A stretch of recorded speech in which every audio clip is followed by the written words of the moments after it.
Hey, what's up, you amazing hackers? Welcome to my kitchen where the cheese is being made. So, you guys have all been asking me this question in droves, really.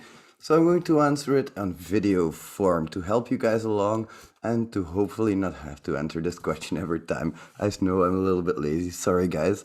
Here goes nothing. So, what I first do, of course, is I need to know what users do I have? What users can I log in with? I've told you guys I go for business to business applications.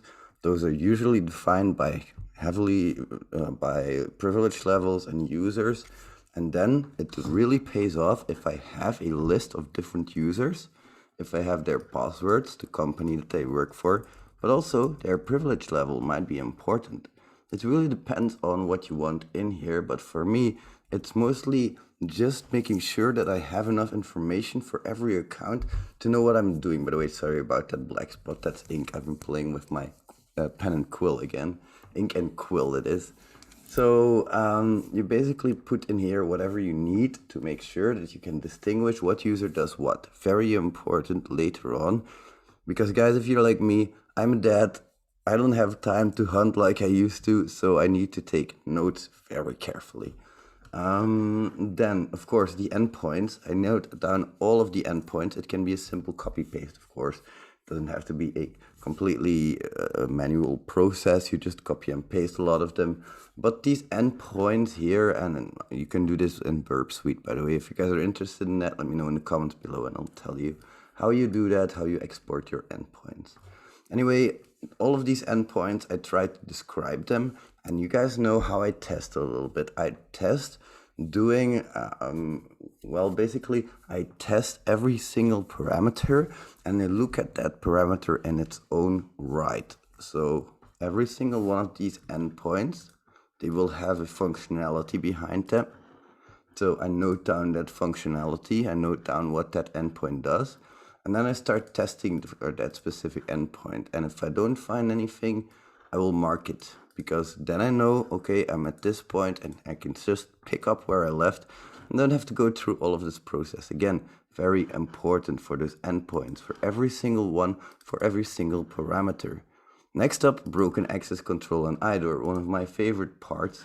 Again, list all of the functionalities, list all of the privilege levels, and list what they can do. If they're allowed to do it, put a cross in there. If they're not allowed to do it, leave it empty. And this is what you test. You test if these people can do this because they're not allowed to do it. So that's broken access control testing and how I basically go about that.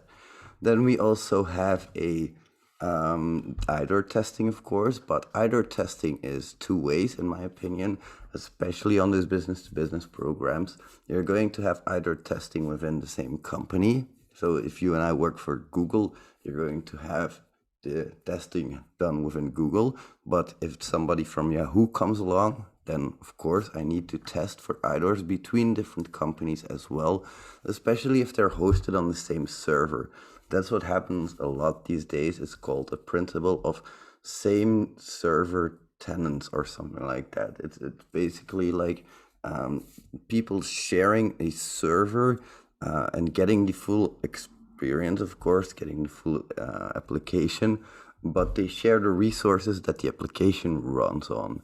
So in that instance, it might be very useful to test for IDORs between two companies, because if the data sources are exactly the same, all the developer has to do is make a small mistake and they are done for.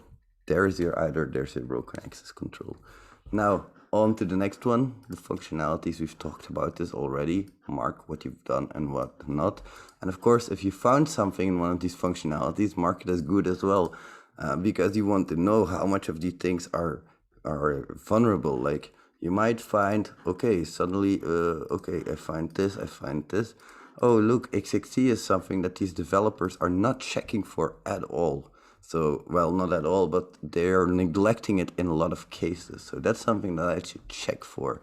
Same for cross-site scripting, but it can also be in the different line, like open invoice details might contain a cross-site scripting vulnerability, an XXT vulnerability, RFI, LFI vulnerability. Well, that's your sign to look at invoice details opening. Well, it's not going to be that in this case, but that's your sign to look at that stuff. Lastly, that's also extremely important in my opinion, is strange behaviors. A lot of you guys asked me when I entered this, I get this strange error message and whatever.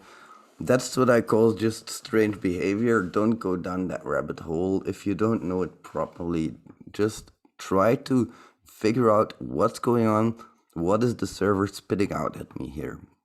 Don't try and go down that rabbit hole of, oh, there's an error message, I have to hack it. No, try to go down the rabbit hole of, oh, there's an error message, I have to read it, I have to know carefully what it is all about.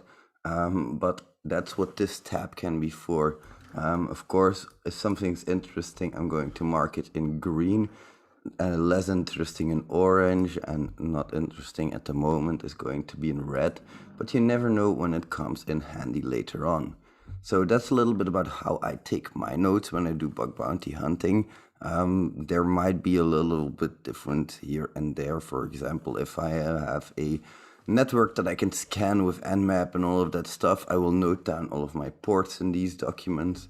But that's basically how I hunt. I have one document for one specific user, for one specific target.